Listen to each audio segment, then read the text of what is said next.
Hi everyone, today we're talking about neurosciences, and the first one is acoustic neuroma. This is something that you'll cover in ENT as well. Do it well, know that it could show up with facial weakness, know that it could show up with deafness, know that you're going to do an MRI in this case. Just know how to diagnose this, know the management, okay?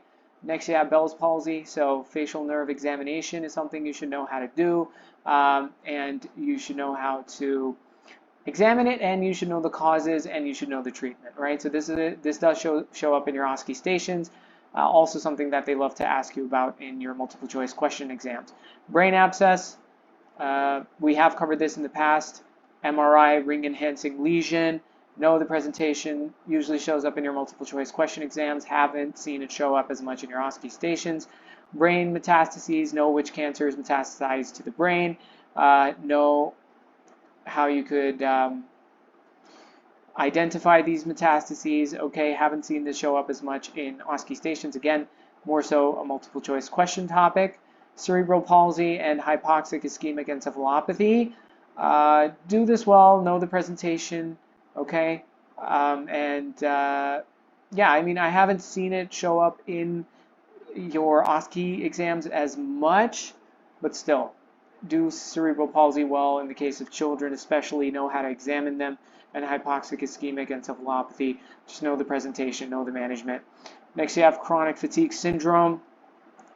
You should do this well for your OSCE stations. Okay, I would say that it's a bit simple to diagnose this on multiple choice questions. Could be tricky at times because you'll need to differentiate this from other rheumatology or rheumatological conditions, but chronic fatigue syndrome in particular for OSCEs is important. You should know how to identify this in a patient and what you're going to do for them. Next, you have dementias. Know the causes of dementia, know how you're going to identify dementia, do mini mental state examination, the abbreviated mental tests, right? You've got a number of different mental exams or tests you could do in the case of dementia, so do those well. And also you may have to talk to a relative, so you should know how to handle those situations where you're talking to a relative who's really worried about their loved one having dementia. And yeah, so just do dementia really well. Could show up in a number of different contexts. Next, you have diabetic neuropathy, glove and stocking pattern, numbness and tingling, right? This could definitely show up in your exams. Know how to examine a patient with diabetic neuropathy as well. Next, you have encephalitis. Could be viral, could be due to some other problem. Usually shows up as a relative coming in talking about their loved one getting encephalitis. They're confused, they aren't themselves, and you need to know how to diagnose this, how to manage this. Okay, next you have epilepsy. Could be a first presentation, know about the seizure clinic. Could be a follow-up. Patient could be asking about the anti-seizure medication, know all the different anti-seizure medications, and know which ones you could give in pregnancy, which ones you should avoid, what the first line medication is, right? How to explain to a relative of the patient what they need to do in the case of a seizure, right? If their loved one is going through a seizure, what they have to do. Also, parents are really concerned about their children when they are diagnosed with epilepsy. They ask if their child could ride a bike or swim or dance or whatever. So just do this well in those contexts as well. This does show up a lot in your MCQs and your OSCE stations. Next, you have essential tremor. Essential tremor does tend to show up in your multiple choice question exams. Also in your OSCEs, I would say. So do this well, know how to identify essential tremors and know what you're going to do for the patient. Next, you have extradural hemorrhage. So any kind of intracranial hemorrhage, whether that's subarachnoid, whether that's subdural, right? Know how to identify these on a CT scan, know the presentation of these. These are very important for your multiple choice questions because more often than not, you do get a multiple choice question with a CT scan showing one of these hemorrhages, and they'll give you a history and you'll have to identify which one it is. So do this well. Could show up as an emergency scenario in your OSCEs as well. Next, you have febrile convulsions. This usually shows up as a child with a high fever who is having fits. Know how to explain this to the parents. and also tell them if their child could have febrile convulsions in the future. Usually the child grows out of it. If they do have febrile convulsions once, it could happen again, but past a certain age, it is unlikely they will have this. So know about that. This is something that does show up in OSCE stations. Malaria.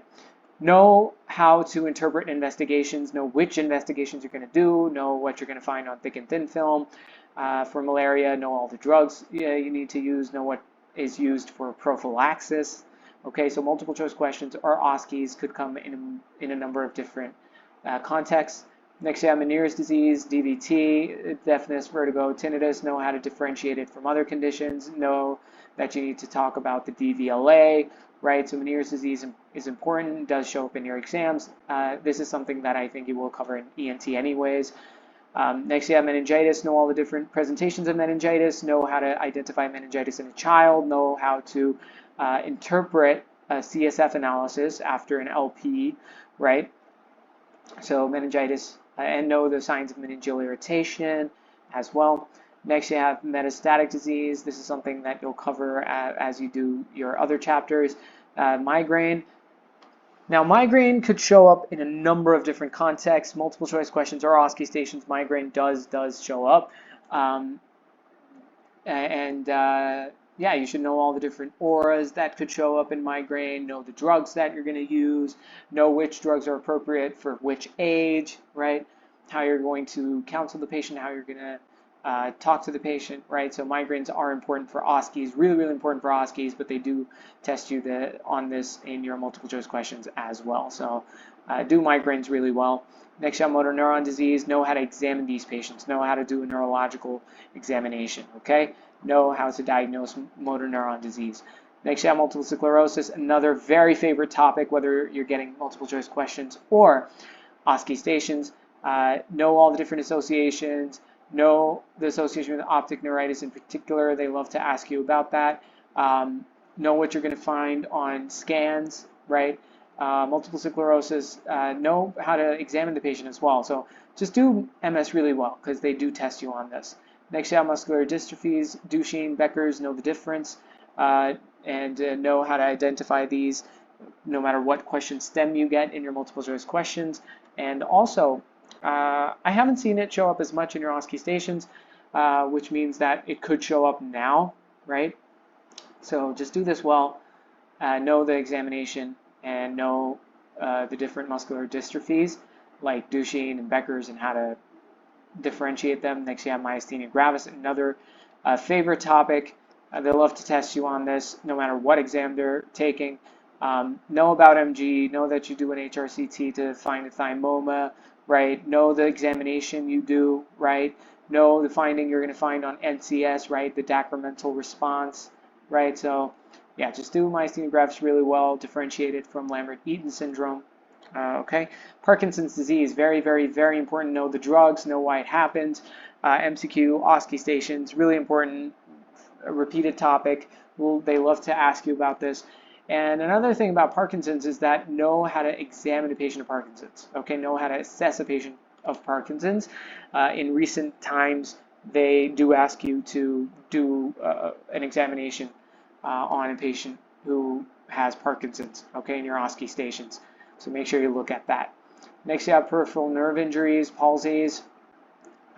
This is something that shows up more so in your multiple choice question exams, where they'll tell you something is wrong with the hands, or there's a foot drop, or a wrist drop, or the fingers are in a certain position, or whatever. After radial nerve injury, ulnar nerve injury, you know, you got your APAN, you've got your benevolent hand, whatever. So just know about those things. They like to ask you these kinds of things to test your anatomy, right?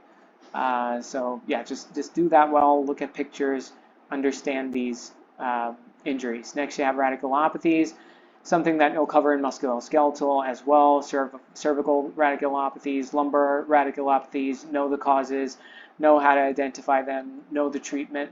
Next, you have raised intracranial pressure. Know how you're going to identify this in a patient. Know what you're going to find in the pupils, right? What you're going to find generally in these kinds of patients, what symptoms, what the presentation is going to be, how you're going to manage these patients. Know the reasons for intracranial, raised intracranial pressure as well, okay? That's really important. Next, you have spinal cord compression, spinal cord injury, and spinal fractures. Look at x-rays, okay? Ask about urinary and fecal incontinence. These are emergency scenarios. Do show up more so in multiple choice questions. Haven't seen them show up as much in OSCE stations, but that doesn't mean they can't show up, so do these well. Next, you have stroke. Again, very, very important topic. Stroke is something they love to test you on in a number of different scenarios. It could be a breaking bad news scenario. It could be a scenario where you need to diagnose a patient. Stroke is a red flag in a number of different conditions. You may be asked about the treatment, the drugs used, right? How to localize the lesion. So stroke is important. Do stroke well. Okay, next you have tension headache or stress headache, right? Know how to identify this, know how it presents, know what you're going to do for the patient in this case. They love to test you on this in your OSCEs. And yeah, just do this well for your OSCEs and MCQs, but your OSCE stations, this has been showing up more frequently. Next, you have transient ischemic attacks. Know what condition is classified as a transient ischemic attack, what the time frame is, what you're going to do for the patient, okay? And remember, DVLA is something that you might have to mention in this case, but I mean, it's dependent, but know what you're going to do with the DVLA in the case of stroke or these cases, okay? Next, you have trigeminal neuralgia. This does tend to show up in exams, in your OSCE stations especially. Know what you're going to do for the patient in these cases, okay? Know the DDs, right? Next, you have Wernicke's encephalopathy, Korsakoff syndrome. I would say this is more of a multiple choice question topic, right? Know why it happens, alcoholics, thiamine deficiency, mammillary body, right? Medial thalamus, those things are affected. You get your ataxia, confusion, ophthalmoplegia. Eventually with Korsakoff, you get your confabulations, amnesia. So just do this well. They love to test you on this in your multiple choice question exams, okay? So that covers neurosciences. Hope this helped. Most of these have shown up, or I would say almost all of these have shown up in the past, and yeah, could show up again in your OSCE stations or multiple choice questions. Really important topics. Do them all. Very high yield. Yeah, see you in the